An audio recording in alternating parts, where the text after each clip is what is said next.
Hello engineers, स्वागत है आपका अपने प्यारे चैनल इंजीनियर्स वाला पर। तो मेरा मानना है कि किसी भी एग्ज़ाम की तैयारी करने से पहले, किसी भी एग्ज़ाम की स्ट्रेटजी बनाने से पहले उस एग्ज़ाम के बारे में फॉर्म भरने से लेकर के प्रमोशन, सैलरी जिसके बारे में आपको बहुत ज़्यादा ज़रूरी नॉलेज चाहिए होती है, वो सारी बातें आपको ज़रूर पता होनी चाहिए।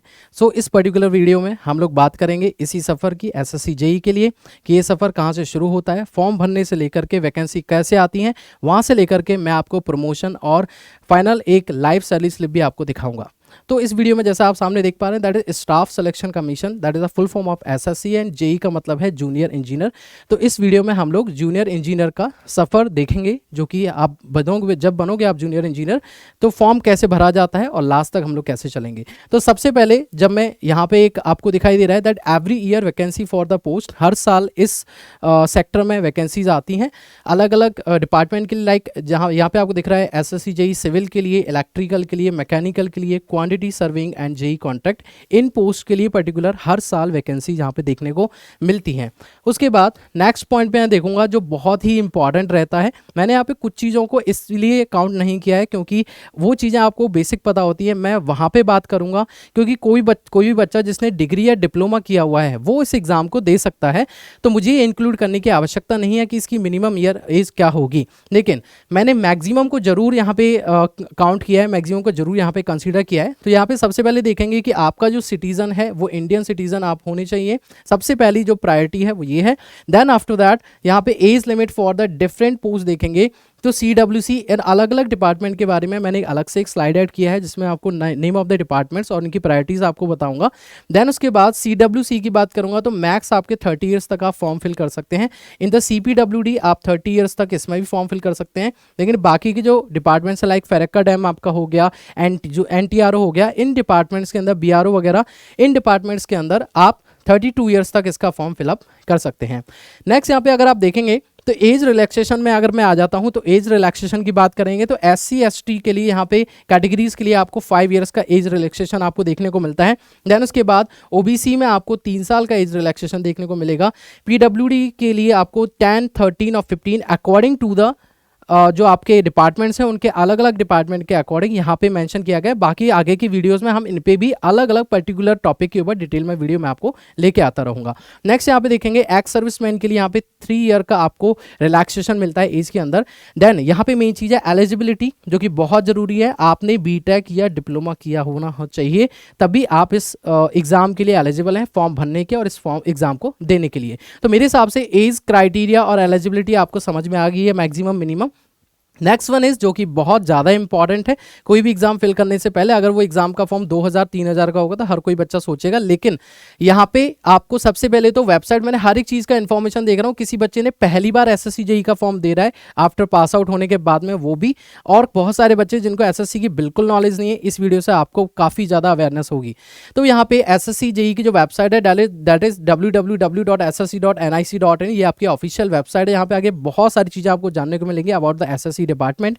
And the second is mode of application, ये आपका ऑनलाइन मोड ऑफ एप्लीकेशन यहाँ पे होता है, ऑनलाइन ही फॉर्म फिलअप किए जाएंगे UPI के थ्रू, पेटीएम या कोई भी डेबिट कार्ड या आप क्रेडिट कार्ड के थ्रू अपना पेमेंट कर सकते हैं। और एप्लीकेशन फी, जो कि इंपॉर्टेंट चीज़ है आपके लिए जानना कि मेरे लिए कितनी है पर्टिकुलरली, तो जनरल और OBC के लिए यहाँ पे 100 रुपीज़ यहाँ पे फीस होगी। दैन उसके बाद SC ST और फिजिकली हैंडीकैम के लिए कोई फीस यहाँ पे नहीं है, और बाकी की जो कैटेगरी, जो ऑल कैटेगरी जो फीमेल्स हैं उनके लिए भी यहाँ पे कोई फीस एग्जाम की नहीं है, फॉर्म फीस। तो ये एकदम क्लियर हो गया होगा, तो बहुत सारी दिमाग की बत्ती एकदम जल जाती है इन चीज़ों को देख के। देन इसके बाद नेक्स्ट पॉइंट में मैं बात करूंगा सिलेक्शन प्रोसीजर, जिसके लिए आप लोगों को बहुत ज़्यादा ही अवेयर होना चाहिए कि मुझे किस प्रोसेस के थ्रू जाना होगा। बहुत सारे बच्चे कमेंट बॉक्स में डालते रहेंगे कि यहाँ पे सर इंटरव्यू होता है कि नहीं होता, तो यहाँ पे इंटरव्यू नहीं होता है। तो सिलेक्शन प्रोसीजर को मैं डिटेल में भी और ब्रीफ दोनों तरीके से समझूंगा। सबसे पहले जब मैं बात कर रहा हूँ आप लोगों से, एक रिटर्न एग्जाम, यहाँ पे लिखा हुआ है 2 प्रोसेस है, first is the return exam and second is the document verification. तो यहाँ पे 2 ही पॉइंट हैं जिनके बारे में हमें बात करनी है। अब जो रिटर्न एग्जाम है वो 2 कैटेगरी में, 2 पार्ट्स में, 2 स्टेप में लिया जाएगा, स्टेप नंबर 1 और स्टेप नंबर 2। स्टेप नंबर 1 में पेपर 1 आपका होगा जो पूरी तरीके से ऑब्जेक्टिव रहेगा, इसके बारे में आपको आगे बात करूंगा आगे की स्लाइड्स में।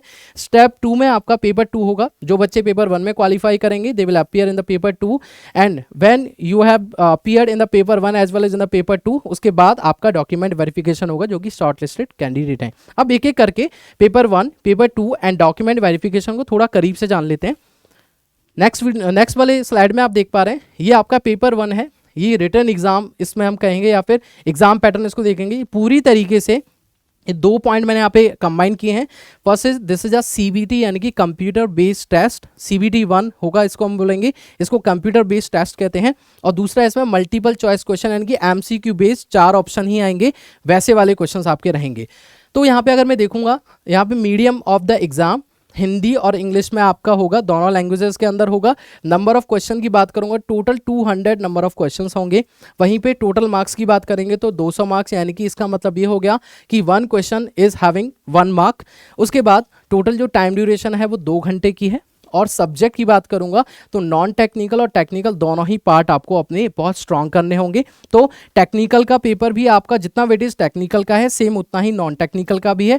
तो 100 मार्क्स में आपका नॉन टेक्निकल, 100 मार्क्स में आपका टेक्निकल होगा। अब technical is for civil, electrical, mechanical, तीनों में 100 मार्क्स का होगा। अगर आप सिविल इंजीनियर हैं तो भी आपको 100 मार्क्स का सिविल इंजीनियरिंग से, same as well as from the electrical as well as from the mechanical branch.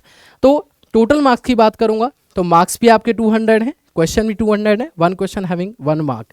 उसके बाद नेगेटिव मार्किंग, बहुत सारे बच्चों को नेगेटिव मार्किंग के बारे में नहीं पता होता। नेगेटिव मार्किंग होता क्या है, फॉर एग्जांपल आपने 4 क्वेश्चन गलत किए हैं तो आपका 1 नंबर तब कटेगा जब 0.25 की नेगेटिव मार्किंग होगी। और यहाँ पे लिखा हुआ है बहुत ही क्लियरली, मैंने मेंशन भी किया है इसलिए ब्रैकेट में, कि 0.25 नेगेटिव मार्किंग है। यानी कि अगर आपने कोई भी एक क्वेश्चन गलत किया, फॉर ईच रॉन्ग आंसर के लिए आपके सही मार्क्स में से 0.25 को माइनस कर दिया जाएगा। ठीक है, उम्मीद कर रहा हूँ ये बहुत ही प्रॉपरली क्लियर होगा सभी को। उसके बाद नेक्स्ट है आपका, जब आपका पेपर 1 क्लियर हो जाएगा then you will appear in paper 2। और उसके लिए बहुत सारी आपका जो कंपटीशन है वो पीछे छूट चुका होगा जिन्होंने पेपर 1 में क्लियर नहीं किया। तो अब आपकी टेंशन थोड़ी कम होगी। लेकिन यहाँ पे मेन चीज़ मैं बताता हूँ कि आपको एसएससी जेईई में जो अच्छी रैंक है, जो डिपार्टमेंट है वो मार्क्स के अकॉर्डिंग मिलते हैं। If you want to get a better department तो आप लोगों को प्री पे अपना जोर लगाना होगा, क्योंकि मेंस तो ऑलमोस्ट सभी के मार्क्स ठीक ठाक आते हैं, लेकिन असली जो रैंक बनती है वो पेपर 1 से बनती है। ठीक है, ये चीज़ आपने दिमाग में रखिएगा। अब यहाँ पे देखें एग्जाम पैटर्न देखेंगे पेपर 2 का, that will be descriptive type, यानी कि जैसा आप ग्रेजुएशन के पेपर आपके देते रहें सेम वैसा ही पेपर आपका रहेगा। और ये पूरी तरीके डिस्क्रिप्टिव बोलिए या इसको रिटर्न एग्जाम बोलिए, एक ही बात है। मार्क्स की बात करूंगा तो ये 300 मार्क्स का, वो 200 मार्क्स का होता है, ये 300 मार्क्स का। यानी कि अगर मैं यहाँ पे टोटल मार्क्स को देखता हूँ, ठीक है, तो टोटल मार्क्स कितने हो गए आपके, पेपर 1 में आपके थे 200, पेपर 1 में 200 और पेपर 2 के अंदर आपके 300, यानी कि टोटल आपके 500 मार्क्स आपके हो चुके हैं। और 500 ऐसा नहीं कि पेपर 1 के मार्क्स काउंट नहीं होंगे, वो भी काउंट किए जाएंगे। तो यहाँ पे टोटल आपका 300 मार्क्स का ये पेपर 2 होगा। एग्जाम की जो ड्यूरेशन है वो यहाँ पे 2 आवर्स होगी, 2 घंटे होंगे। ठीक है, और 2 घंटे का मतलब 120 मिनट होगा आपका टोटल टाइम। लैंग्वेज ये भी हिंदी और इंग्लिश दोनों में आता है, और ये चीज़ें बहुत लोग मेंशन नहीं करते हैं, बट ये आपको माइंड में रखना है कि पेपर 1 की तरह पेपर 2 भी, जब पेपर 1 हिंदी और इंग्लिश में आए तो ऑब्वियस सी बात है पेपर 2 भी हिंदी और इंग्लिश दोनों में आएगा, क्योंकि this exam is valid for diploma and degree, यानी कि डिप्लोमा एंड बीटेक। नेक्स्ट है टोटल जो सेक्शन है, इसमें 6 सेक्शन होते हैं, जिनमें से आपको 5 सेक्शन करने होते हैं, और जो हर एक सेक्शन होता है वो 60 मार्क्स का होता है। अब इस 60 मार्क्स के अंदर आपके 2 नंबर के भी क्वेश्चन होंगे, 3 के भी होंगे, 4 के भी होंगे, 5 के भी होंगे, 10 के भी होंगे, 15 के भी होंगे, 20 के भी होंगे और 30 के भी होंगे। तो इस तरीके के मार्क्स का सेक्शन डिवाइडेड है। 5 टोटल सेक्शन आपको करने होते हैं। 6 नंबर का सेक्शन आप अटैम्प्ट भी करोगे तो उसको काउंट नहीं किया जाएगा। That you should keep in your mind when you are preparing for this kind of exam like SSC and other exams. Okay, तो नेक्स्ट ये आपको समझ में आ गया। Then the main thing is when you have pass, you have clear the paper 1 as well as the paper 2, देन उसके बाद आपको यहाँ पे डॉक्यूमेंट वेरिफिकेशन के लिए बुलाया जाएगा। मैंने बहुत ही क्लियर सिंपल लैंग्वेज में लिखा है that based on the performance in paper 1 and 2, paper 1 और 2 में जो आपने परफॉर्मेंस अच्छा किया है उसके बाद candidate will be shortlisted to for the document verification. इसमें कोई इंटरव्यू नहीं होता है, मैं मेंशन भी कर देता हूँ क्योंकि कमेंट बॉक्स में डेफिनेटली ये जरूर आने वाला है। ठीक है, तो यहाँ पे कोई इंटरव्यू आपका नहीं होता है, नो इंटरव्यू। ओके, ये चीज़ आप लोग ध्यान रखेंगे कि कोई इंटरव्यू आपको इस एग्जाम में नहीं होता है। चलिए, इतनी बातें समझ में आ गई होंगी। नेक्स्ट स्लाइड पे चलेंगे। नेम ऑफ द डिपार्टमेंट, हालांकि आप लोगों ने काफ़ी चीज़ें सुनी होंगी, कुछ चीज़ें नहीं सुनी, उनके बारे में आपको बता देता हूँ। This is CWC, central water commission. CPWD central public work department, CPWD same ऐसे मिलिट्री इंजीनियरिंग सर्विसेज, MES, उसके बाद Farakka barrage project, border road organisation, central water and power research station, उसके बाद में आपका directorate of the quality assurance, और उसके बाद NTRO national technical research organisation. तो ये इतने सारे हैं, और आजकल कुछ अंडमान निकोबार के डिपार्टमेंट में भी SSC के थ्रू डायरेक्ट आपके रिक्रूटमेंट होने लगे हैं। ठीक है, तो ये पूरा आपको क्लियर समझ में आ गया। अब यहाँ पे एक दो चीज़ें मैं आपको क्लियर कर देता हूँ, लाइक ये जो आपका BRO है, border road organisation, this is only for the male candidate. Female candidate के लिए ये वाला डिपार्टमेंट नहीं होता है, ना इसमें वैकेंसीज आती हैं, लेकिन सबसे ज़्यादा SSC में जो वैकेंसीज आती हैं वो यहीं पर आती हैं, क्योंकि इसकी जो पोस्टिंग होती है वो रिमोट एरियाज में होती है, इसलिए फीमेल कैंडिडेट के लिए नहीं होता ये। दूसरी चीज़, ओनली यही एक ऐसा डिपार्टमेंट है जिसके अंदर आपका मेडिकल किया जाता है। अगर आप मेडिकल में आपके अगर बॉडी के अंदर फिजिकली कोई ऐसा पॉइंट है, लाइक आपके अंदर अस्थमा आपको है या कोई भी ऐसी बीमारी है, तो इस एग्जाम में आपको अपियर नहीं होने दिया जाता। तो ये आपको चीज़ें ध्यान में रखनी होंगी। लेकिन सबसे ज़्यादा जो पोस्ट पिछले सालों में देखने को मिली है वो BRO के अंदर ही देखने को मिली है, लाइक नेपाल बॉर्डर हो गया, लद्दाख हो गया, मनाली, इन जगहों पर आपकी पोस्टिंग यहाँ पे होती है। ठीक है, अब ये जो डिपार्टमेंट है आपके अलग अलग एग्जाम के थ्रू आपके मार्क्स के, लाइक SSC JEE में आप जो आपके अलग अलग मार्क्स आएंगे, जिनके मार्क्स बहुत अच्छे होंगे उनको ऊपर के डिपार्टमेंट्स मिलते हैं, और उसके बाद जैसा आप जानते हैं कि मार्क्स के अकॉर्डिंग धीरे धीरे फिर आपके डिपार्टमेंट जो है वो सेपरेट होते चले जाते हैं। ठीक है, तो ये आपके अवेयर करने के लिए कि कौन कौन से डिपार्टमेंट में आपकी जॉब लग सकती है। उम्मीद कर रहा हूँ कि ये बहुत बढ़िया से समझ में आपको आ रहा होगा। Next is promotion. तो मैंने लिखा है प्रमोशन, और पहले ही क्लियर कर दिया है, प्रमोशन इज स्लो। रीजन मैं आप लोगों को यहाँ पे जरूर इसका देना चाहूँगा, क्योंकि कई बार होता क्या है, जब हम लोग प्रमोशन की बात करते हैं, देखिए इसके थ्रू आप क्या लगोगे, इसके थ्रू आप JN जूनियर इंजीनियर लगोगे जब आप SSC JEE का एग्जाम दोगे। देन उसके बाद जब आपका प्रमोशन होगा, तो आप प्रमोशन हो गए, धीरे धीरे आप सोचोगे कि डायरेक्ट आप एग्जीक्यूटिव चीफ इंजीनियर बन जाओगे। तो पहली बात, SSC JEE के थ्रू आप चीफ इंजीनियर नहीं बनते हैं, चीफ इंजीनियर आप IAS के एग्जाम के थ्रू बनते हैं। तो ये चीज़ आपके दिमाग में रखिएगा। तो जैसे यहाँ पे लिखा हुआ है कि सीनियर सेक्शन इंजीनियर आप पहले बनोगे, सीनियर सेक्शन इंजीनियर SE बनोगे, उसके बाद में आप यहाँ पे एग्जीक्यूटिव इंजीनियर EE बनोगे। ठीक है, उसके बाद में आगे जाकर आप लोग, जब ये तो था SSC के थ्रू, SSC के थ्रू आप ये करते हो, लेकिन जब आप करते हो IAS के थ्रू, तो IAS के थ्रू आप लोग शुरू कहाँ से करते हो, आप यहाँ से शुरू करते हो, आप एग्जीक्यूटिव इंजीनियर बनते हो। देन उसके बाद आप आगे जाते हो इसका सुपरिटेंडेंट इंजीनियर के अंदर, और फाइनली आप लोग चीफ इंजीनियर बनते हो, और ये सबसे हाईएस्ट पोस्ट होती है इन द इंजीनियरिंग सेक्टर। ठीक है, कोई भी आपके अलग अलग ब्रांचेस के अंदर। तो यहाँ पे मैंने लिखा प्रमोशन स्लो है, और इस स्लो का भी एक रीजन है। दो तरीके से यहाँ पे स्टूडेंट या दो तरीके से यहाँ पे कैंडिडेट अप्लाई करते हैं, एक डिप्लोमा के थ्रू और डिग्री के थ्रू। तो डिप्लोमा वाले जो बच्चे होते हैं उनका, या डिप्लोमा वाले जो मैं बच्चे नहीं बोलूँगा, कैंडिडेट बोलूँगा, क्योंकि अब आप रिजर्व करते हैं उतना। तो जब आप इंजीनियर बन चुके हैं, now you are SSC JEE engineer, तो उसके बाद आपका जो प्रमोशन है, if you are from the diploma category तो आपका प्रमोशन थोड़ा स्लो होगा, but you are from the BTech background तो आपका जो प्रमोशन है वो थोड़ा फास्ट होगा। और यहाँ पे मैंने लिखा भी है कि 10 से 12 साल तक तो आप JEE रहेंगे, उसके बाद में आपका पहला प्रमोशन होगा as an senior section engineer. Then उसके बाद फिर आगे जाके आपको समझ में आ रहा होगा एग्जीक्यूटिव इंजीनियर के तौर पर होगा। लेकिन एक चीज़ बहुत ज़रूरी है जानना कि यहाँ पे ऐसा नहीं है कि इसका एक तरीका है कि आपका जल्दी भी प्रमोशन हो सकता है, क्योंकि बीच में बहुत सारे अलग अलग डिपार्टमेंट अपने अपने डिपार्टमेंटल एग्जाम्स लेते हैं, उनके थ्रू भी आप 4 से 5 या 6 साल में अपना प्रमोशन भी करवा सकते हैं। तो ये एक प्रोसेस थी जिसके थ्रू आपको बहुत ज़रूरी है जानना इसके बारे में, क्योंकि ये बहुत इंपॉर्टेंट है। Next is the job profile. तो जॉब प्रोफाइल में देखेंगे तो मेनली, हालांकि अलग अलग डिपार्टमेंट के अलग अलग काम है, बट मेरा काम है आपको अवेयर कराना कि मेनली एक as being SSC JEE junior engineer आप लोगों के क्या क्या ड्यूटी होती हैं, क्या क्या रिस्पॉन्सिबिलिटीज़ होती हैं। तो यहाँ पे supervision of the work is the first one, that is the planning, accounts and scheme execution. तो ये मेन आपके 3 से 4 मैंने बताएं कि ये आपकी ड्यूटीज़ होती हैं, ये आपकी रिस्पॉन्सिबिलिटीज़ होती हैं, या जॉब प्रोफाइल बोल सकते हैं। बाकी इसके अलावा अलग अलग डिपार्टमेंट के अलग अलग काम आपको डिस्ट्रीब्यूट किए जाते हैं। नेक्स्ट मैं यहाँ पे देखूंगा that is the salary and the allowance, जिसके बारे में आप बहुत ज़्यादा बेताब रहते हैं। जब कोई भी एग्जाम आता है थंबनेल देखते ही कि इसमें 1 लाख सैलरी मिलेगी, 2 लाख मिलेगी, उसको जरूर आप देखते हैं। तो यहाँ पे सैलरी कम नहीं है, लेकिन धीरे धीरे जब प्रमोशन होगा तो और भी आपको अच्छे अच्छे अलाउंसेस में देखने को मिलते हैं। और अगर ये गवर्नमेंट सेक्टर है तो इस यहाँ पे आपको बहुत सारी सर्विसेज, बहुत सारी ऐसी फैसिलिटीज़ मिलती हैं जो आपको और शायद कहीं देखने को नहीं मिलती हैं। तो यहाँ पे जब मैं बात करूँगा आपका जो बेसिक सैलरी है, मैं 2 तरीके से इसको डिफाइन करने की कोशिश करूँगा। पहले आपको बेसिक बेसिक बताऊंगा ताकि आपको अपने अपने अलग अलग रीजन और अपने अपने एरियाज के बारे में पता चल जाए। Then after that I will try कि आपको एक सैलरी स्लिप के थ्रू मैं आपको बताऊंगा। First is what is the meaning of the salary slip. तो सैलरी स्लिप एक वो स्लिप होती है यार, एक वो पेपर डॉक्यूमेंटेशन होता है जिसके अंदर आपका आपका सैलरी, बेसिक सैलरी के अलावा आपका डिडक्शंस, बेसिक इसके अलावा आपके अलाउंस सारे के सारे जब जो मैच करते हैं, जो होते हैं, उनको हम लोग इंक्लूड करके एक डॉक्यूमेंटेशन बनाते हैं, that is called as the salary slip. तो यहाँ पे मैं बात करूंगा सैलरी एंड अलाउंसेस की। तो सैलरी आप देखेंगे यहाँ पे 35,400 से लेकर के 1,12,400 रुपए तक की रहती है और इस 7th सेंट्रल पे कमीशन के थ्रू आपको सैलरी यहाँ पे मिलती है। Next one is what are the allowances that are considered in the SSC JE.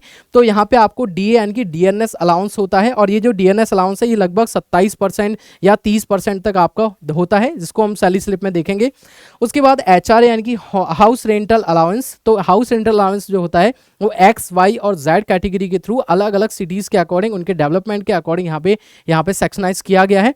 तो यहाँ पे आप देखेंगे लाइक मैंने लिखा है एक्स कैटेगरी के अकॉर्डिंग 24%, वाई के अकॉर्डिंग 16% और जेड के अकॉर्डिंग 8% यहाँ पे आपका एचआरए होता है। ट्रैवल अलाउंसेस होते हैं और कुछ मेडिकल अलाउंसेस होते हैं। ये सारे आपको बेसिक आपके सैलरी के अलावा मिलते हैं। देन अगर आपको अलाउंसेस मिल रहे हैं तो कुछ डिडक्शन भी होंगे, यानी कि फ्यूचर में आपके लिए कुछ सेविंग्स भी गवर्नमेंट कुछ स्कीम्स निकालती है, जैसे कि एनपीएस है यहाँ पे, ये नेशनल पेंशन स्कीम, यानी कि ये पैसा आपसे छोटा छोटा एक अमाउंट गवर्नमेंट हर महीने आपसे आपकी सैलरी से काटती है और जब आपका रिटायरमेंट होता है तो बाद में उसको एक साथ भी पे करती है और उसका कुछ हिस्सा आपको टुकड़ों में यानी कि इंस्टॉलमेंट के रूप में हर महीने पे किया जाता है। That is known as the national pension scheme, NPS. उसके बाद कुछ टैक्सेस करते हैं। फाइनली आपको जो सैलरी है वो ऑलमोस्ट 46,000 से लेकर के 55 और 60,000 आप मान सकते हैं इसको। ये बात समझ में आई होगी। अब इसको थोड़ा एक सैलरी स्लिप के थ्रू हम लोग समझ लेते हैं। तो मैंने कोशिश की है एक सैलरी स्लिप यहाँ पे दिखाने की, जो कि पीडब्ल्यूडी के अंदर यहाँ पे एक आपको आई होप बेटर समझ में आएगा इस जगह से। यहाँ पे देख सकते हैं आप, ये north zone west maintenance circle का थ्रू एक जो ऑफिसर हैं उनकी एक सैलरी स्लिप है और ये जून मंथ की यहाँ पे सैलरी दिखाई गई है। यहाँ पे नाम होगा और आपका डेजिग्नेशन होगा, उसके बाद यहाँ पैन नंबर होगा जिसके थ्रू आपका अकाउंट हैंडल होता है। उसके बाद यहाँ पे लिखा हुआ है बेसिक सैलरी, आप देख सकते हैं दैट इज 35,400। उसके बाद में एचआरए लिखा गया है 9,558, लगभग 31% निकालोगे जितना निकल के आएगा। उसके बाद ट्रांसपोर्ट देखेंगे तो आप 4,824 यानी कि 4,824 रुपये और डीएनएस अलाउंस आपका लगभग 27% होगा ये, या 31% के समथिंग 12,036 रुपये। तो ये आपका टोटल हुआ। उसके बाद में यहाँ पे आप देख सकते हैं कुछ आपको और भी जितने भी आपको वाटर का, एलपी, ये जितने भी आपके चार्जेस है, डिडक्शंस बता रखे हैं कि कितना इनकम टैक्स डिडक्शन हुआ, सरचार्ज कितना हुआ, एजुकेशन कैश कितना आया, तो ये सारा का सारा डिडक्शन हुआ। उसके बाद बताएगा कि ये ग्रॉस पे था आपका 61,818 रुपये और उसके बाद यहाँ पे आपका डिडक्शन हुआ 6,638 रुपये। फाइनली आपको जो पैसा मिला वो आपको मिला 55,180 रुपये। ठीक है, तो ये आपका मैंने एक सैलरी स्लिप है जिसके थ्रू आप पूरा समझ पाएंगे कि आपको फाइनली एसएससी जेई के एक सैलरी स्लिप में कैसे डिडक्शन होते हैं, कैसे अलाउंसेज होते हैं और कितना फाइनल पैसा आपको देखने को मिलता है। ठीक है, तो मेरे हिसाब से आज के सेशन में मैंने जितनी बातें आप लोगों को बताई, जहाँ से हम फॉर्म भरना शुरू करते हैं, वैकेंसी कौन से डिपार्टमेंट में आती है, एग्जाम का पैटर्न क्या रहता है, कौन कौन से डिपार्टमेंट है, किस डिपार्टमेंट में क्या खूबियां हैं, उनको मैंने बहुत अच्छे से और कम समय में आपको बताने की कोशिश की है, आपका टाइम वेस्ट ना करते हुए। और ऐसे बहुत सारे वीडियोस मैं लेके आता रहूँगा पर्टिकुलर अलग अलग टॉपिक के ऊपर, और उम्मीद कर रहा हूँ कि आप लोग इतना ही प्यार देते रहेंगे इंजीनियर्स वाला चैनल को, हमारी पूरी टीम को। और मैं मिलूंगा आपसे इसी तरीके की एक नेक्स्ट वीडियो में, तब तक के लिए शुक्रिया, थैंक यू सो मच।